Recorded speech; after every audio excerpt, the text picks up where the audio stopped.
ngir xeex ci métital yi nga xamante ni bi rek ñu ngi koy teg ñii di tout tànk yi ONG Save the Children ànd ceeg boutique de droit bu Ziguinchor daal dina am ñaari fukk ci ay parajuriste yi nga xamante ni bi rek tàggat nañu leen ngir bu ko defee ñi mën di xeex rek li nga xamante moo di xeetu métital yooyu ñuy teg ci tout tànk yi yaatal yi dig nañ leen ko ci biir ëttu jotaayu xabaar yi. yile xabaar itam nañu daal di waxtaanee département bu Bignona yi nga xamante ni ci élection yi ñu wees daanaka coalition Sonko président moom moo ko daal di jël loolee nag tax na rek kenn ci responsable Pastef foofu ci diwaanu Bignona Yankoba Diémé daal di sant askan wi ci wote gi ñu wote coalition Sonko président waaye itam ñaawlu bu baax a baax li mu gis nii ay xeetub tappale la yi nga xamante ni Macky Sall def na ko ak ñu mu àndal ba élection yi demee nii mu demee loolee di ngeen ko ci dégg ci biir jotaayu xabaar yi week-end gi ñu wees docteur Jules Fada Manga moom secrétaire général convention des citoyens de la République CRD donc daal dina rek yëkkati itam ay kàddu lu soxal wàllum politique ngir rek daal di jaajëfal ñi bokkoon ci coalition yi di 2019 waaye itam moom itam ñaawlu li mu ne loolu mooy xeetu ba doxalin yi nga xamante ni moo tax élection yi téere ji fii te buñ ko tegoon ci yoon xëy na lu demee nii yaatal yi dig nañ ko ci biir ëttu jotaayu xabaar yi mbokki xabaar yi nañ ci toftal yi nga xamante ni moom moo di xabaaru bitim réew ñu war ci ànd ak Aba Seydi xabaaru tàggat yaram Aïssatou Diatta dañuy jégalu bu baax a baax ci li nga xamante moo di xabaaru yëglekaay yi duñ leen ko mën a yëggee tey ngir ay jafe-jafe yu ndaw yi am ci wàllum xarale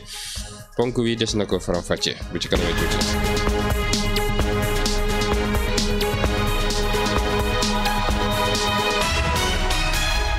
Sissawa Koli moo ne ci kaddu gi fekk ak Mamadou Diatta tons daal di ci xarale gi ngir fréquence 93.4 Cheikh Goudiaby moo yor xarale yi tax yéen bokk internet yi ngeen mën a jot ci jëmm ji ak ci kaddu gi ci Génération FM 93.4 ngir Facebook Génération FM 934 Twitter YouTube adresse bi mooy la Teranga TV. dalee nag am jeetu jotaayu xabaar yi tàmbale ko gi projet renforcement bonne gouvernance yi nga xamante ni ñu ngi ko daal di amal ñaari fukk ci ay parajuriste ngir bi ko defee ñu gën a mën a taxaw ngir xeex ak yelleefu ñi di tout tànk yi rawatina métital yi nga xamante ni ñu ngi koy dund yenn saa yi loolee nag mu ngi antu gannaaw bi nga xamante ni ONG Save the Children moo ci dugal loxoom lëkkaloo ci boutique de droit bu Ziguinchor ki fi toogal boutique de droit bu Ziguinchor boobu sax Ndeye Astou Goudiaby lay wujoo mooy coordonnatrice ba ñu déglu ko. Madame Koli Ndeye Astou Goudiaby man maay coordonné boutique de droit bu association des juristes sénégalaises mu ñu koy wax souvent AJS muy kuréel bi nga xamante ne moo ëmb jigéen ñi nga xamante ne seen xel dafa màcc si wàllumu yoon ñu tëral ñu fi depuis 2015 ñuy liggéey ci wàllumu xeex ak yelleef doomu aadama rawatina bu jigéen ñi ak xale yi parce que gis nañ ni ñoom société bi da leen néewal doole ci néewal doole googu tax na dañuy jànkoonteel ay jafe-jafe yu bëri rawatina xale yi surtout gis nañ ni que problème boobu dafa nekk li nga xamante ne dafa lëmbee suñu région bi parce que dafa am si contexte bi ñu jógee contexte conflit la ñu nekk période d'accalmie mais ba tey gis nañ ne que xale yi ñu ngi jànkoonteel ay jafe-jafe surtout lépp li nga xamante ne day jëm ci wàllum violence yi nga xamante ne dañ leen koy teg mu noonu lu métti li nga xamante ne lu tiis li nga xamante ne ñun dañ ciy taxaw pour mën ko xeex moo waral Save the Children ak sa partenaire bi nga xamante ne mooy agence espagnole pour la coopération internationale pour le développement ñu sos li nga xamante ne tey moom mooy lël bi pour mën a former ay acteurs ay leaders communautaires ay leaders d'opinion ay bàjjanu gox ay chefs de quartier pour ñu mën a xam effectivement nan lañ mën a taxawoo xale nan lañ mën a aaree ak yelleefu xale mais aussi ñi nga xamante ne ay victimes lañ xale yi nga xamante ne dañ leen lor dañ leen métital nuñ leen mën a taxawoo parce que seetlu nañ que am nañ fi ay structures étatiques comme AEMO ngi fi CPA ngi fi mais aussi am nañ structure yi nga xamante ne société civile ñoom ñoo ko tëral nan la ñuy def ba mën a lëkkaloo boole suñu doole bu ko defee xeex bi nga xamante ne moom la ñuy xeex pour mën a aar ak yelleefu ñu mën ko mën a ñu ngi leen di former ci lépp li jëm ci wàllum ak yelleefu doomu aadama ñu koy wax droits humains mais aussi dinañ leen former ci li nga xamante ne métital bi nga xamante ne dañ koy métital xale yi ñu koy wax les violences qui sont basées sur le genre dinañ leen former ci li état civil mooy maanaam mbir mu kayitu juddu mais tamit dañ leen former ci lépp li jëm ci wàllum sëyteel ñuy joxe yu may xale yi muy mariage précoce yi mariage forcé yi. Papa Amadou Gueye substitut procureur tribunal grande instance bu Ziguinchor daal dina ñëw ci lu waral ñu tànn diwaanu Ziguinchor ngir daal di fa dalale atelier bi ni mel ñu déglu ko ci micro Binta Traoré. formation bu tay bi en fait ONG Save the Children moo ko organisé en partenariat avec la boutique du droit léegi li tax mu am solo mooy dafa jublu ci jàppale ñaari catégorie population bi maanaam xale yi ak jigéen ñi pour que jafe-jafe ñuy jànkonteel dans le cadre de la vie en société jafe-jafe yooyu ñu gën ko mën a jël en charge bi mooy fexe ba yenn difficulté yi nga xamante ne xale yi dinañ ko am si seen mag maanaam si seen processus jusqu'à ce que ñuy nekk mag jafe-jafe yooyu ñu fexe en sorte wàññi ko yenn jafe-jafe yi ñu régler ko pour jigéen yi li tax ñu def formation bi pour jigéen yi c'est pour def en sorte que ñu tolloo mën-mën tolloo ay droit maanaam tolloo sañ-sañ ci réew mi parce que en fait dafa nekk une partie ci population bu am solo et que par ailleurs suñu culture peut-être suñu yenn aada yi dafa am yenn droit yoo xamante ne mën nañ leen ko xañ donc bu ñu def formation bu mel nii bu ñuy tàggat yenn nit ñi pour que jafe-jafe yooyu ñu mën ko jàkkaarloo c'est surtout pour fexe en sorte que kii di xale bi maanaam laata muy nekk mag mu nekk ci situation boo xamante ne dinañ ko assurer li nga xam ne mooy tax ëllëg mu nekk mag boo xam ne du am benn jafe-jafe pour mën a def li ñuy xaar ci moom maanaam njariñ bépp boo xam ne war na ko mën a amal société bi mu amal ñu ko te njariñ boobu ñu fexe ba buy nekk xale dara du ko gàllankoor loolu mooy li tax atelier bu mel ni am solo. Génération FM. waxtaanee politique bi la yoon département Bignona foofee collectivité locale yi nga xamante ni ñoom ñoo nekk foofu coalition Sonko président moo daal di gagné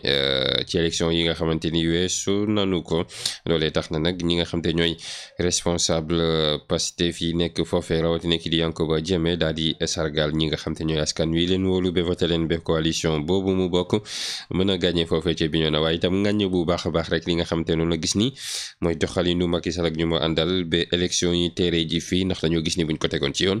xëy na du demee nii mu demee ñu déglu ko moom Yankoba Diémé ci micro Amady Khalilou Diémé. ñi fi doon bàkku nag foog na ñooy mbër yu mag yi kenn ku ñu nekk du ma la sa biir bureau ba fi ngay wote ba amatoo looy wax nit ñi commencé xajamal suñu victoire di ko tuddee ay vote ethnique ay yu kenn xamul xanaa Casamance tey la am Joola rek xanaa Casamance tey la am Mankañ rek xanaa Casamance tey la am Njaago rek xanaa du Casamance foofu la ñu amee melting pot xanaa du Casamance moo am benn dëkk boo xam ne cimetière ñu fay suul ay chrétien ak ay musulman ñun Casamance kenn duñu xajal kenn duñu diviser benn lañu mais dañoo am bëgg-bëgg te am nañ sañ nañ ko fësal ci biir Sénégal ndax Sénégal lañu bokk moom lañu xam moo tax suñu victoire ñu ngi koy magnifier di jaajëfal population yi Ousmane Sonko def ñu ne ñu fi jaar fu ñu jaaroon kenn ku ci nekk ñu wax la ni ñun dañoo ñëw fii pour gërmal leen remercier population yi wax leen ni Ousmane Sonko kontaan na découragé wul tey la Waalo gën a aay tey la gën a fësal xeexam bi pour développement du Sénégal pour développement Casamance perspective yi leer na ci ñun c'est immédiat boo gisee ñun nag Pastef duñu def calcul politicien dañoo yor suñu plan duñ fi nekk di réagir suñu plan bi mooy dañoo ñëw teew fii ñu am stratégie point par point ba mu yegg fu mu war a yegg jóge nañu ci présidentielle def nañu ab jàngat dañuy def repli stratégique pour xool waaye comme Macky Sall moom buy mbéj du tàggoo buy def yëfam yooyu du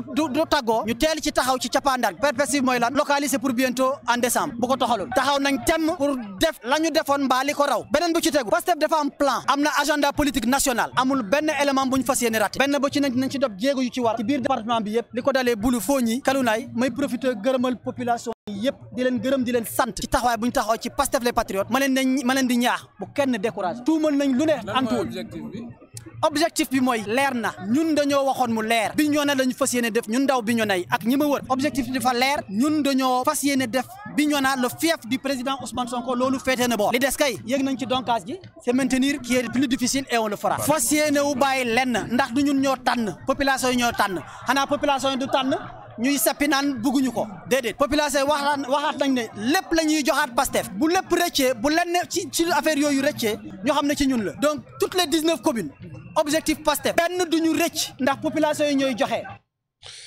conférence de presse doon na ko amal moom docteur Jules Fada Manga secrétaire général convention des citoyens de la République et de la démocratie et le développement CRD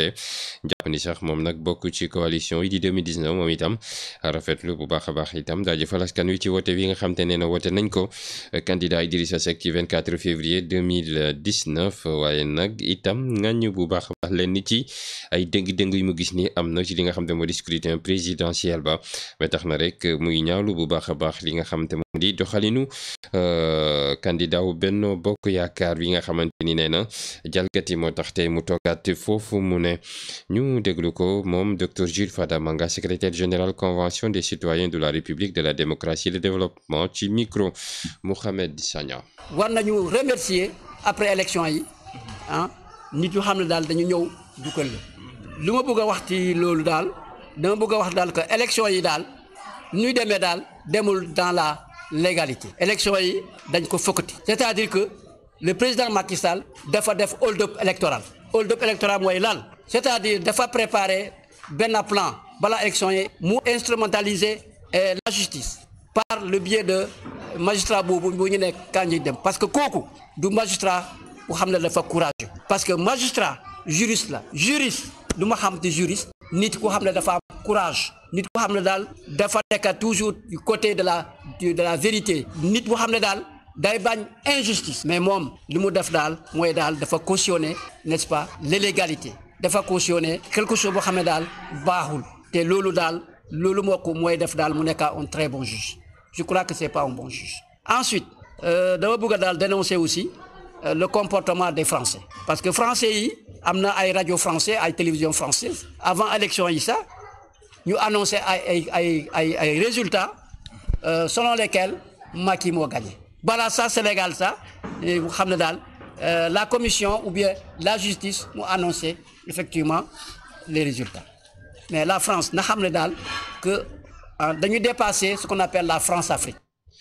Santhiaba Manjaak la ñuy daal di wutali ab commune la bu bokk ci département aussi bokk na ci commune yu néew yi nga xamante ni Benno Bokk Yaakaar gagné na ko ci élection présidentielle yi nga xam te moom la ñu jàll fii ci diwaanu Casamance ndaw yi nekk foofu nag ne comme bokk nañ ci yenn ci communes yi nga xamante ñoom ñoo gagné foofu ci turu coalition Benno Bokk Yaakaar foog nag Macky Sall mën a gestu ci li nga xamante moom moo di priorité yi ñoom ndaw ñi nag gis ni priorité yi bokk na ci sulli ndel yi nga xamante ñoo nekk foofee ci diwaanu Santhiaba Manjaak dañu doon amal janoo ak taskatu xabaar yi ni ki dem ba ci altine gi ngir rek rafetlu nee nañu tànnaat bu sénégalais yi tànn kii di Macky Sall ngir mu juteat réew mi ci juróomi at yi ñu dégmal Hyacinthe Diatta mooy seen porte-parole ci micro Amady Khalilou Diémé lay àddoo. bal leen ma remercier très sincèrement le coordinateur du comité électoral de Santhiaba Manjaak Ousmane Djikoumen Diatta et lu waral tey suñu daje bu tey mooy pour féliciter président de la République pour victoire ndam bu mu jógee am ci élection présidentielle yu passé gis nañ ne ci commune Santhiaba Manjaak bureau yi yépp Macky Sall a gagné te loolu weeruwul ci lenn lu dul programme bi nga xam ne moom la jagleel surtout ci ñun au niveau de Santhiaba Manjaak bi nga xam ne bokk na ci zone yi nga xam ne ñoo nekk ci frontières yi donc boobu may wax PIMA ak PIDC donc loolu moo tax ba commune population bi gën ko votel parce que dañu yaakaar ni ak moom dinañu génn ci coono bu ñu nekk dinañu am ndox baax dinañu am yoon bi nga xam ne dina tax pour ñu génn ci dinañu am électricité mais également jeunesse bi dinañ mën a am xëy donc loolu moo waral tey suñu dajee bu tey di remercier population Santhiaba Manjaak yëpp nga xam ne ak jeunesse bi ñu xaar ci président tey mooy mu génnee ñu ci jafe-jafe yi xam ne ci yooyu lañ nekk parce que depuis 2012 commune Santhiaba Manjaak dafa ne président man maa ngi sa ginnaaw dafa mus a gagné dafa yàgg gagné donc tey président dafa war a gestu commune bi nga xam ne dafa sonn parce que ci conflit lañ jógee commune bi nga xam ne oto mënu fa daw pour nga gën ci gaal ngay jël pour gën ci donc dañuy yaakaar na tey président dafa war a gën a jox gëdd Santhiaba Manjaak yoon yi mën a génn ñun tam ñu mën a bokk ci Sénégal parce que ñun dañoo yaakaar ni bokkuñu ci Sénégal dafa mel ni ñun ci diine lañu bokk donc loolu lañ koy ñaax te yaakaar nañ ne ak programme am yi bi yoon dinañu gestu pour que ñun tam ñu mën a mel ni yeneen gox yi ci Sénégal. beneen fànn bi mooy déminage bi yéen a koy ñaax. voilà déminage bi tam ñoo ngi ñaax pour bu doon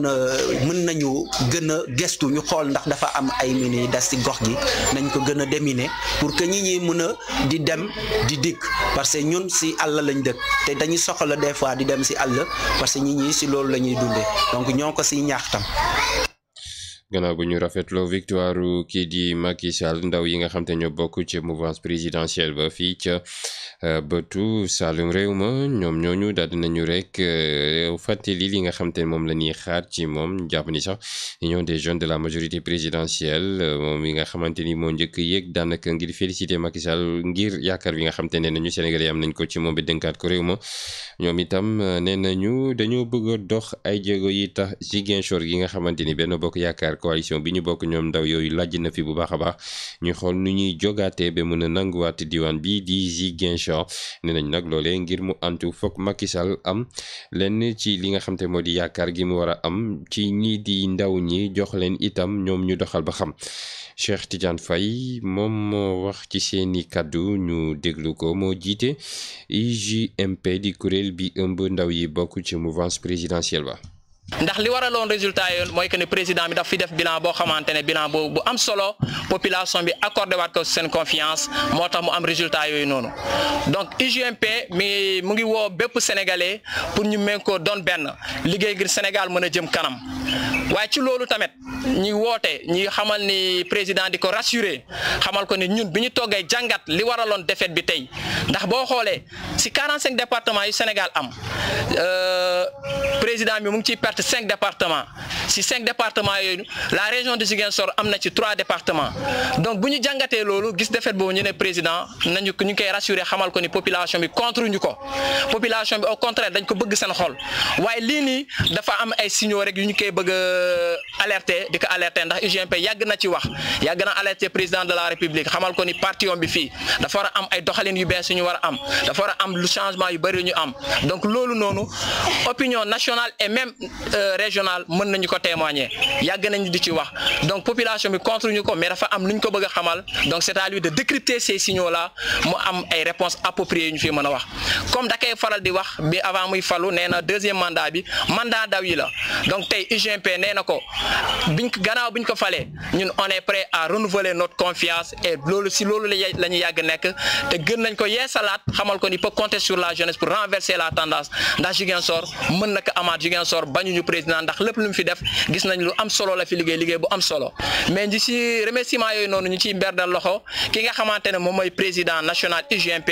bu ñu tuddee Pape Aliou Diédhiou ndaxte def na fi liggéey bu am solo pour falu président Macky Sall donc ci loolu noonu ñu ngi koy remercier di xamal président que ni ndaw la dëgg la waaye ndaw la boo xamante ne Ziguinchor waaye wóolu nañ ko am nañ ci moom confiance ndax gis nañu parcours am tey nit la boo xamante ne vraiment mu ngi œuvrer depuis 2014 pour la réélection de son président monsieur Macky Sall au premier tour avec 58,27% bi ko yàlla jégale mu faluwaat.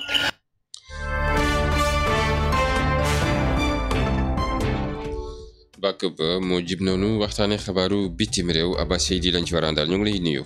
Fenala Sissoko ca Algérie la ñuy doore xabaaru bitim réew yi foofule gannaaw bu ñu déposé dossier bi nga xam ne moom mooy dëgmal candidature bu Abdel Aziz Bouteflika mu doon njiit réew bu Algérie ñi nga xam ne ñoom ñooy askanu Algérie dañoo amal ay dox ñaxtu ngir rek ñaawlu boobule candidature ndax dañu ne kookule dafa feebar ba tax na mënul amal li nga xam ne moom mooy juróomeel mandaawam ci boobule dëkk ñu dem direction République démocratique du Congo ñoom foofule gannaaw bu ñu defee li nga xam ne moom mooy section ordinaire bu comité permanent pour rek li nga xam ne moom mooy élection présidentielle yi weesu ci atum 2018 ñoom comité bu nga xam ne moom mooy Senko dañoo ñaawlu résultat yooyu leen dañu ne résultat yi daanu loo xam ne dafa jaar yoon ba tax na lii di évêque yi dañoo oote ngir rek ñu mun a gëstuwaat yooyu les résultats pour rek ñu jaar ci yoon ñu dem ci République Centrafrique ñoom 24 heures après gannaaw bu ñu defee li nga xam ne moom mooy proclamation ci lii di gouvernement bi nga xam ne amal nañ ko li nga xam ne moom mooy askan bu République Centrafrique dañu ne lii di premier ministre bi dañoo war a xoolaat lii seen gouvernement ndax dëkk bi dafa namm li nga xam ne moom mooy jàmm ba tax na ñoom bu fekkee gouvernement bi duñu woy ci loolu la ñoom askan bi dinañu jóg te fippu waaye kii di premier ministre bi di Firmin Grambada moom moomu dafa daal di dig boobule askan waxtaan ngir rek bu ñu waxtaanee dinañu amal li nga xam ne moom la askan bi yëpp di ñaxtu mu di jàmm ci boobule dëkk ca Chine ñoom gannaaw bu mu desee ñaari weer pour rek li nga xam ne moom mooy élection européenne yooyu le kii di président bu France di Emmanuel Macron dafa daal di fësal ci mardi bi 5 mars benn tribune de journaux li nga xam ne moom mooy ñoom seeni mbébét bokk na ci li nga xam ne moom mooy protéger li nga xam ne le défi migratoire ak climatique waaye it li nga xam ne moom mooy sécurité ci boobule continent ca Venezuela ñoom kii di opposant bu dëkk boobu di Juan Guaido te mu doonoon ki nga xam ne moom moo autoproclamé wu président ci dëkk boobule moom moomu dafa dellu ci dëkk dëkk bi démb ca altine bi ngir rek ñëw daje ak li nga xam ne moom mooy askan bu dëkk boobu di Venezuela moom Juan Guaidó ci aéroport boobu mu agsi di aéroport bu Caracas ñu bëri daanoon nañ ko ci xaar bokk na ci li nga xam ne ñoom ñooy ay ambassadeur waaye it ay njiitum réew bu continent latino Amérique li moo doonoon suñu xabaar yi gën a fës fële ca bitim réew. jërëjëf Xabaar si bi ñu ko yeggee tons yéen ñu beneen jingle bi.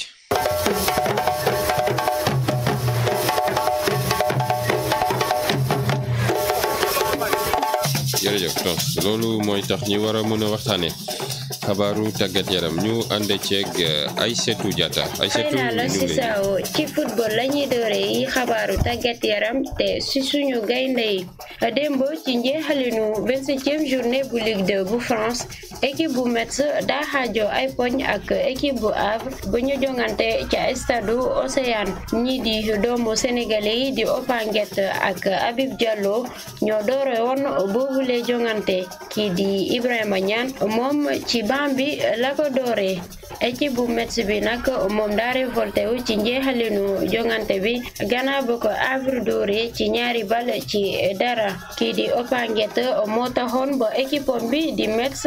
tollole ay poñ ak bu Havre ndax moo dugaloon beneen bii ba Ibrahima Niane nag moom moo remplacé woon Habib Diallo ci 69e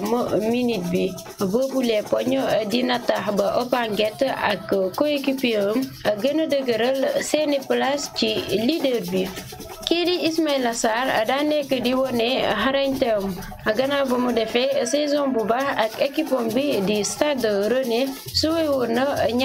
20 match mu am ci juróomi bi ak ñetti passe décisive ba mu jógee ca équipe bu Sénégal di Génération Foot dem ca Metz moom di Ismaïla Sarr fa la commencé wone boppam ci championnat de France Stade Rennais bi nag fa la ko jëlee amoon na sax ay équipe yi mag yi mel ni FC Barcelone Arsenal ak AS Roma yi nga xamante ne laajte woon nañ ko waaye moom di attaquant sénégalais bi di Ismaïla Sarr daa tànn jàll ci club yi intermédiaire comme Stade Rennais bala muy dem ci club yi mag yi depuis booba mu ngi wone bu baax a baax xarañteem ndax daa enregistré ñaareelu saison ak Stade Rennais kii di agent di Thierno Seydi moom dafa dénk ni ragalul benn yoon ci ëllëgu Ismaïla Sarr ndax pare na ngir gën a jëm ci kanam a kanam lii moo gënoon a fas ci saawo ci xibaaru tàggat yaram jërëjëf Aïssatou ci xabaaru tàggat yaram yooyu ñuy jégaluwaat bu baax a baax ci li nga xam ne moo di xabaaru yëglekaay yi am tuuti jafe-jafe ci wàllum xarale tax na tey mënuñ leen ko yeggee xëy na fi léegi suba ak jàmm incha allah ñu ñëwaat ci fi la ñu yëkkatee jotaayu xabaar yi léegi-léegi ñu fàttali leen ponk yi fi jotoon a gën a fës. Sissawo Koli.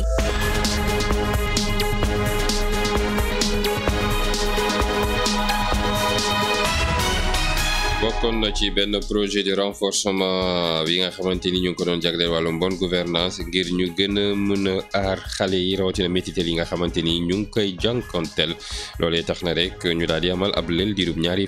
fukk ci ay parajuriste nag daal dinañu bokk ci loolee mi ngi am ci ndimbalalu ONG Save the Children ak boutique de droit bu Ziguinchor dégg ngeen ci Ndeye Astou Goudiaby mi jiite boutique de droit boobu ci biir ëttu jotaayu xabaar yi ci leen xabaar itam daal dinañu waxtaanee wàllum politique yaatal ko sax def nañ ko ci biir ëttu jotaayu xabaar yi la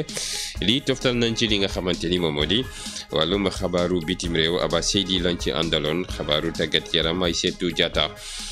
ci saawu ko li ne woon ci kàddu gi ngir yeggee leen yi lee xabaar ak mbégte bu mag a mag Mamadou Diatta Tons Dali moo féete woon ci xarale gi ngir fréquence 93.4 Cheikh Goudiaby sunu informaticien kër gi moo taxoon ngeen mën a seetaan lii di journal bi di ko déglu itam ci réseaux sociaux yi ci mel ni Facebook Génération FM 93.4 Twitter Génération FM 934 ak itam ci YouTube La Teranga TV dig nañ leen daje ci yeneenu ëttu jotaayu xabaar salaamaaleykum